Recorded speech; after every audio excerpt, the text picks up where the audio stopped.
Hi friends, good morning. காலையில ஒரு project. இது என்ன ப்ராஜெக்ட்? சரி, இது என்ன ப்ராஜெக்ட்? டைப்ஸ் ஆஃப் என்னது? ஃப்ளவர்ஸ். டைப்ஸ் ஆஃப் இது ஃபர்ஸ்ட் என்ன ஃப்ளவர் இருக்கு? லோட்டஸ்க்கு தமிழ்ல என்ன பேரு? தாமரை. இது எதுக்கு பயன்படும்? லோட்டஸ் எதுக்கு பயன்படும்? இதுக்கு என்ன பேரு? இன்னொரு பேரு? தாமரை. தேசிய மலர். தேசிய மலர்.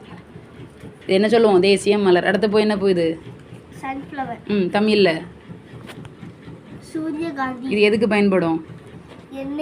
எண்ணெய் எடுக்க. சூரியகாந்தி ஆயில், சன்ஃப்ளவர் ஆயில்னு சொல்லுவோம்ல, அது. இது என்னது? ரோஸ். இதுக்கு தமிழ்ல ரோஜா. இது எதுக்கு பயன்படுது?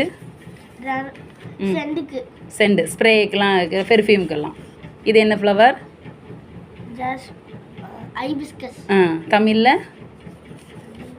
தமிழ்ல என்னது? செம்பருத்தி. எதுக்கு பயன்படுது? ஹார்ட் பிரச்சனைக்கு.